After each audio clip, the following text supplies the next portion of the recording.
Court से आने वाला है बड़ा फैसला। जी दोस्तों, क्या पूरी खबर आपको जरूर बताएंगे, लेकिन उससे पहले अगर आपको भी ऐसा लगता है कि राहुल गांधी की सजा रद्द हो जानी चाहिए तो वीडियो को लाइक करके कमेंट में लिखिए जय हिंद, और रोज की इस प्रकार की खबरों के लिए चैनल को सब्सक्राइब करना मत भूलिएगा। दरअसल दोस्तों, आपको बता दें कि राहुल गांधी ने जब इस देश की लोगों की आवाज उठाई और इस देश के कुछ चोरों का नाम लिया, नीरव मोदी का नाम लिया, मेहुल चौकसी का नाम लिया, जो इस देश से पैसा लूट के भाग चुके हैं, तो उनकी इसकी कीमत चुकानी पड़ी और इसकी कीमत थी उनकी सदस्यता, जो कि रद्द हो गई। लेकिन आपको बता दें, जो भी संवैधानिक तरीके थे सबको अपना लिया गया है और हाई कोर्ट पहुंचे राहुल गांधी उस फैसले को चुनौती देने के लिए, जिस फैसले में उन्हें दोषी ठहराया गया और 2 साल की सजा दे दी गई, उसको चुनौती देने के लिए हाई कोर्ट पहुंचे हैं। और हाई कोर्ट ने सुनवाई करने के बाद फैसला सुरक्षित रख लिया था, जो किसी भी वक्त वो फैसला सुनाया जा सकता है। और अगर वो फैसला राहुल गांधी के हित में आया तो आपको बता दें कि कांग्रेस के कार्यकर्ताओं में जबरदस्त खुशी की लहर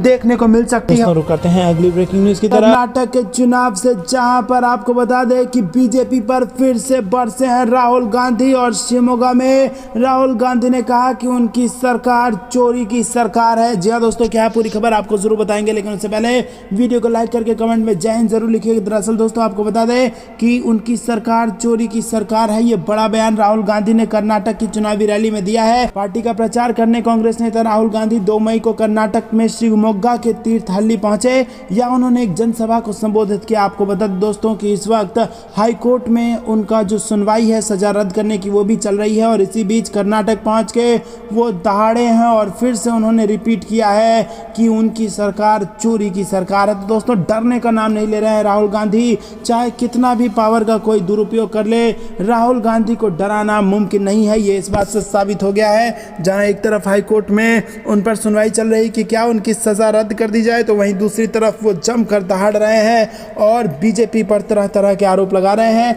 उन्होंने बीजेपी पर पीएम मोदी पर जमकर निशाना साधा और राहुल गांधी ने कहा कि कर्नाटक की सरकार ने पिछले 3 साल में क्या किया, उसके बारे में पीएम मोदी एक शब्द भी नहीं बोलते। इसके अलावा उन्होंने कहा कि उनकी बीजेपी की सरकार चोरी की सरकार है। दोस्तों, आपको बता दें कि कांग्रेस नेता राहुल गांधी ने कहा कि नरेंद्र मोदी जी कर्नाटक के गृह मंत्री का नाम कभी नहीं लेते। इसके 2 कारण हैं। एक कारण यह है कि मोदी जी सिर्फ नरेंद्र मोदी की बात करते हैं, जैसे कर्नाटक में हो रहा है, तो बाकी लोग कर्नाटक के जनता की, विकास की, भ्रष्टाचार की बात कर रहे हैं, लेकिन नरेंद्र मोदी जी कर्नाटक में आकर सिर्फ मोदी की बात कर रहे हैं। राहुल गांधी ने कहा कि उनकी बीजेपी की सरकार चोरी की सरकार है। बीजेपी ने 3 साल पहले लोकतंत्र को नष्ट करके इसे चुरा लिया। पीएम मोदी इस सरकार के जरिए किए गए भ्रष्टाचार के बारे में क्यों नहीं बोल रही है? उन्हें बताना चाहिए कि कर्नाटक में भ्रष्टाचार को रोकने के लिए उन्होंने क्या कदम उठाए हैं। तो दोस्तों, क्या आप भी राहुल गांधी की इस बात का समर्थन करते हैं? कमेंट में जरूर बताइए। रुक करते हैं अगली ब्रेकिंग न्यूज की तरफ, जो कि महाराष्ट्र से आ रही है। शरद पवार ने एनसीपी प्रमुख पद से दिया इस्तीफा, बड़ा सवाल, अब कौन बनेगा अध्यक्ष? जी हाँ दोस्तों, एनसीपी प्रमुख शरद पवार ने 2 मई को ऐलान किया है कि वो एनसीपी के राष्ट्रीय अध्यक्ष पद से इस्तीफा दे रहे हैं। इस घोषणा के बाद राजनीतिक गलियारे में हलचल मच गई है, पर अब राजनीतिक गलियारों में ये चर्चा शुरू हो गई है कि नया एनसीपी प्रमुख कौन होगा। रकांपा के अध्यक्ष पद के लिए अजीत पवार भी प्रतिद्वंदी के तौर पर देखे जाते हैं। शरद पवार की बेटी सुप्रिया सुले को शरद पवार का उत्तराधिकारी माना जाता है।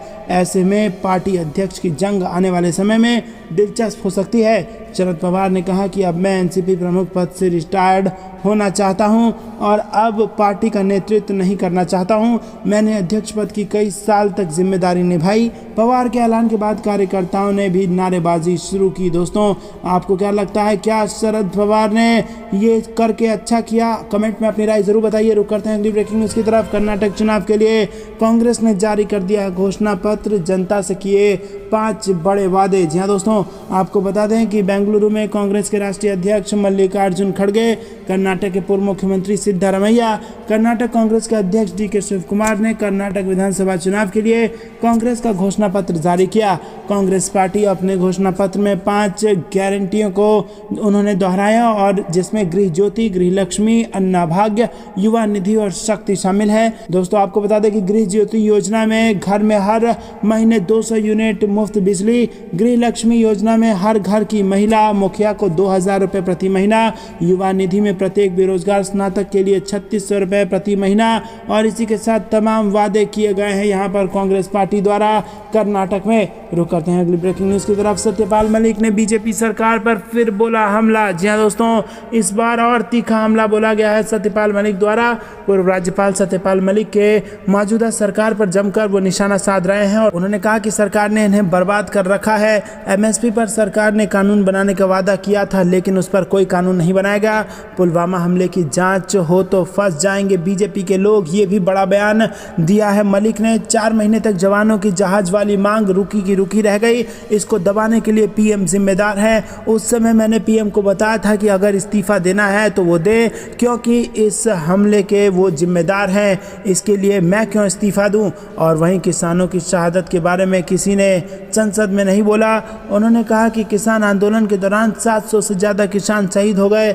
इस मुद्दे को लेकर कोई भी संसद भवन में खड़ा होकर नहीं बोला। उन्होंने कहा कि बहुत से सांसद किसान परिवारों से आते हैं, जब तक लोग जागरूक नहीं होंगे सब कुछ ऐसे ही चलता रहेगा। उन्होंने कहा कि देश का हालत खतरनाक है और नहीं बदलेंगे तो देश में सब कुछ खत्म हो जाएगा। विपक्ष के साथ अच्छे उम्मीदवारों के लिए वो चुनाव प्रचार करेंगे, इसका भी ऐलान सत्यपाल मलिक ने कर दिया। तो दोस्तों, यहाँ पर सत्यपाल मलिक और ज़्यादा आक्रामक हो गए हैं और सीधा सीधा प्रधानमंत्री मोदी का नाम लेकर के कुछ गंभीर आरोप वो लगा रहे हैं, जिसका जवाब अभी तक भाजपा की तरफ से नहीं मिला है।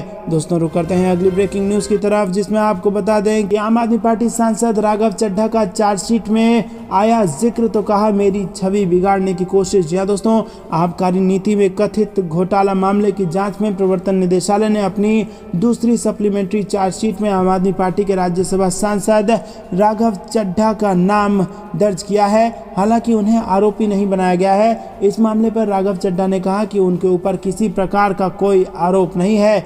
दोस्तों, आपको बता दें कि उन्होंने ईडी द्वारा दायर की गई किसी भी शिकायत में उन्हें आरोपी या संदिग्ध रूप में नामित किए जाने का इनकार किया है और इन शिकायतों में उन्होंने कहा कि मुझ पर किसी प्रकार का कोई आरोप नहीं है।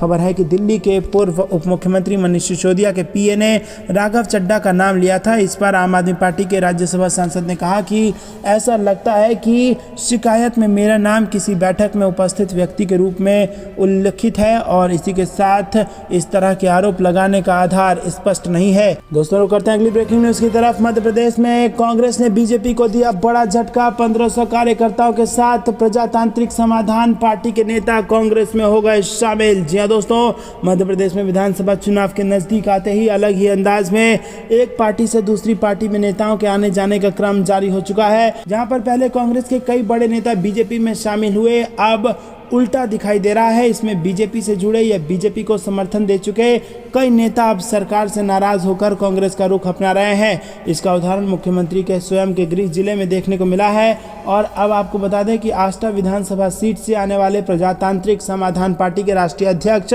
नेता कमल सिंह चौहान ने कमलनाथ की उपस्थिति में कांग्रेस की सदस्यता ग्रहण कर ली है और कमल सिंह चौहान आष्टा में जिला पंचायत सदस्य भी हैं। और बीते दिनों हुए जिला पंचायत चुनाव में कमल सिंह चौहान ने अपने बीजेपी समर्थित उम्मीदवार के पक्ष में मतदान किया था।